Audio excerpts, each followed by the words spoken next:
হাতের লেখা সুন্দর করার নিয়ম, ঠিক আছে? হাতের লেখা সুন্দর করার নিয়ম। এজন্য আমরা কি করব? শক্ত স এর ব্যবহার শিখব। শক্ত স। আজ আমরা দেখব হাতের লেখা সুন্দর করার জন্য শক্ত স এর ব্যবহার। শক্ত স, শক্ত মানে কি বলতে পারবে? 7টি স।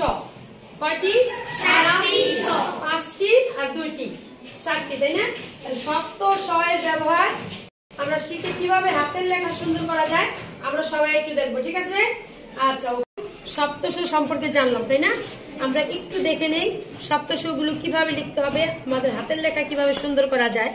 দেখো, সঠিক প্রবাহ কি কি, ঠিক আছে? সবাই দেখো, সঠিক প্রবাহ প্রথমটা কি?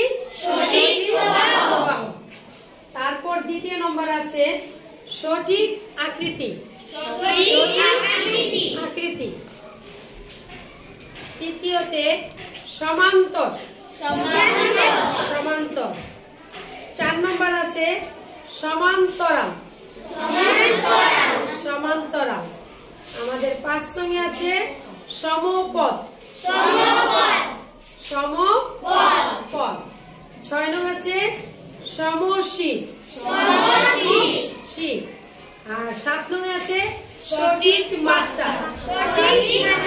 অর্থাৎ বাংলা বর্ণমালা শিখতে হলে আমাকে অবশ্যই সঠিক মাত্রা শিখতে হবে, তাই না? আমার মাত্রা জ্ঞান থাকতে হবে, কোনটা পূর্ণমাত্রা, কোনটা অর্ধমাত্রা, আবার কোনটা মাত্রা ছাড়া। তাহলে আমরা আজকে এখন এই 7টি সপ্তশ দেখে নিব, ঠিক আছে? সঠিক প্রবাহ বলতে কি বুঝি আমরা? একটি বর্ণ কোন স্থান থেকে শুরু হবে এবং কোন স্থানে যে শেষ হবে সেটা বলতে কি বোঝায়?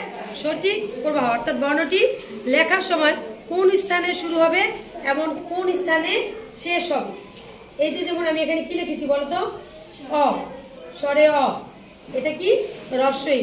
এটা কোথায় থেকে শুরু হয়েছে এবং কোথায় শেষ হয়েছে, কোথায় শুরু হয়েছে কোথায় শেষ হয়েছে, এটা হলো সঠিক প্রবাহ। দ্বিতীয়ত সঠিক আকৃতি। সঠিক আকৃতি বলতে বর্ণগুলো, আমরা যে বর্ণগুলো লিখব সবগুলো বর্ণ কি হবে? একই আকৃতির হবে।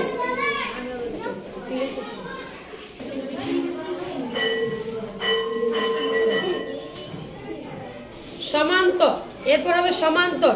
দেখো এখানে আমি লিখেছি ক, খ, ব, তাই না?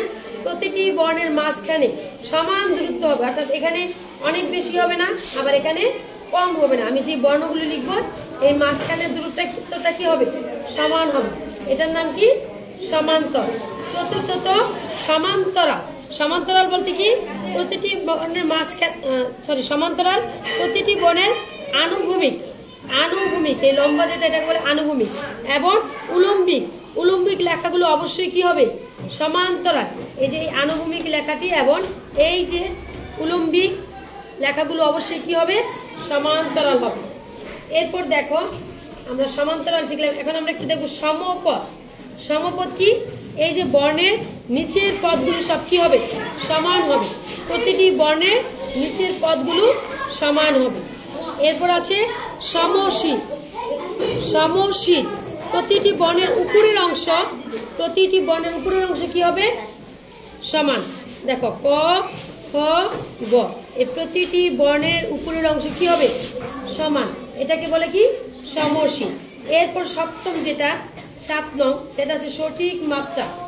আমরা বর্ণ লেখার সময় অবশ্যই মাত্রা ঠিক রেখে লিখব, কারণ আমাদের বাংলা বর্ণমালায় কিছু বর্ণ আছে মাত্রা ছাড়া, কিছু আছে মাত্রা পুরো মাত্রা, পূর্ণ মাত্রা, আর কিছু আছে অর্ধমাত্রা, তাই না? যেমন আমরা এখানে লিখেছি এটা কি? ইয়।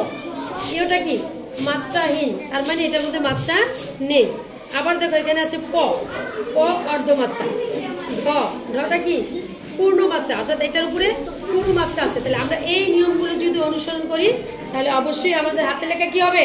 সুন্দর হবে, তাই না?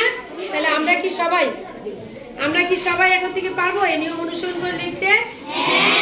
আচ্ছা, আমরা সপ্ত স এটা আমরা ভালো করে শিখবো। আমাদের হাতে লেখা সুন্দর করতে হলে অবশ্যই সপ্ত স এর ব্যবহার আমরা সুন্দর করে জানবো, তাই না? ওকে, তোমাদের সবাইকে অসংখ্য ধন্যবাদ। সকলের জন্য